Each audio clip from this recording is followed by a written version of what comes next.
J'ai croisé des gendarmes dans des moments particulièrement difficiles aussi, et j'ai eu d'excellentes surprises, dont je ne peux pas non plus parler.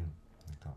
Mais Donc tout n'est oui, pas non, pourri, entre il guillemets. il y a en fait beaucoup d'espoir, parce qu'à l'heure actuelle, où tous les postes clés ne sont pas encore tenus par des MK Ultra, je vais revenir un peu là-dessus, toute la petite élite sociétale n'est pas encore tenue par ces malades mentaux. Il y a encore des êtres humains dans le camp des forces de l'ordre et des forces armées, et il faut mettre toute notre énergie en leur direction. Vraiment. Toute notre énergie doit aller dans leur direction, à eux. Parce que eux, il faut qu'il y ait une scission qui se crée au sein de leur force, comme je le disais tout à l'heure, et qui viennent dans le camp du peuple souverain qui doit se libérer de cette emprise. À l'heure actuelle, c'est la reproduction de la pédocriminalité. Je parle de la morsure du vampire, en fait. Oui. C'est-à-dire que pour moi, l'acte de sodomiser un enfant martyr, c'est le vampire qui mord une créature pour la changer en vampire. Un enfant qui est violé, torturé, martyrisé toute son enfance, qui ne trouve pas justice ni protection, et qui arrive à l'âge adulte comme ça, maintenu dans les réseaux qui le martyrisent, devient un prédateur. Surtout quand on lui explique que s'il s'en prend à son tour à d'autres enfants qui sont torturés et violés, ça va le soulager de ses propres souffrances, qui est un protocole qu'ils appliquent. Qu'on le voit dans certaines affaires, comme l'affaire Ami de Lisa. Euh, Puis souvent dans les affaires, parce que c'était la même chose ouais, même Dutroux, etc. C'est toujours des gens qui avaient un passé aussi où dans leur enfance, ils avaient eux-mêmes été victimes d'abus ouais, sexuels, ouais, semble-t-il, pour beaucoup d'entre eux aussi, à chaque fois. ouais.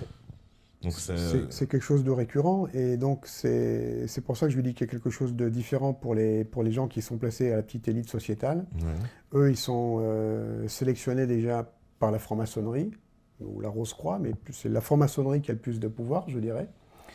Et il faut savoir que dans la franc-maçonnerie, pour prendre du grade, tu passes des rituels.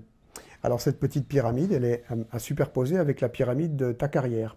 Tu veux monter en grade, eh ben, il faut que dans la loge dont tu fais partie, tu passes des rituels. Et plus tu es avide de pouvoir et de réussite, ben, plus tu vas demander à passer de grade, et tu vas être happé dans des rituels sataniques. Et les premières pratiques sont donc le viol collectif d'enfants. Après, avec la mise à mort, etc. Ce qui fait que tu as des personnes complètement dégénérées qui arrivent à la tête des institutions, et qu'en plus, ces gens-là, après, ils amènent leurs propres enfants dès le bas âge, dans des réunions de ce genre, dans des rituels de ce genre, pour en faire la future élite sociétale. Et ça, c'est quelque chose que les gens ne comprennent pas encore à l'heure actuelle. C'est-à-dire que ce qu'on a vu tous les deux quand on enquêtait, on a fait aussi beaucoup de recherches et des enquêtes qu'on n'a pas encore tout sorti, c'est qu'il y a, il y a un protocole où on voit qu'il y a deux types de victimes, d'enfants victimes. Il y a ceux qui sont des enfants défavorisés, des enfants enlevés, des enfants nés sous X de viol, qui servent de matière première pour l'initiation à d'autres enfants. C'est-à-dire que tu as des enfants qui sont amenés par un papa franc-maçon, par une ordure de géniteur franc-maçon dans ces soirées, et d'autres enfants qui sortent de cage et qui sont mis là pour amener, par exemple, l'enfant de l'élite à finir par ouvrir le ventre du malheureux enfant qui a été violé collectivement et torturé par tout le monde. Pourquoi? Ben parce que ça va créer la fragmentation de personnalité, ou cloisonnement, comme dit plutôt Jeannette, de personnalité. Ça, c'est oui, les fameux procédés donc, de mind control, Ouais. où Qui, on casse la personnalité d'une personne, une espèce de dédoublement qui se forme sur la personne. Et on observe effectivement que ceux qui ont subi ces abus-là les reproduisent en fait. Il y a beaucoup de chances qu'ils les reproduisent à l'âge adulte, hein. c'est quasiment sûr en réalité. Parce que s'ils grandissent, s'ils passent toute leur enfance dans de telles conditions, ils sont formatés pour ça. Et une personne qui est psychologiquement très atteinte, qui ne trouvera donc de soulagement quand elle a des remontées, qu'en reproduisant des agressions sur un enfant.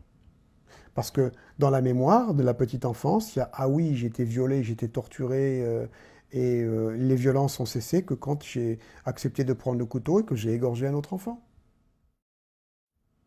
Tu imagines les monstres qu'on met sur le marché. Voilà. Donc c'est pour ça qu'à l'heure actuelle, toute la petite élite sociétale, toutes les places sont en train d'être prises par ces monstres, suivant ces protocoles formels qui d'ailleurs trouvent leur réelle origine à Auschwitz.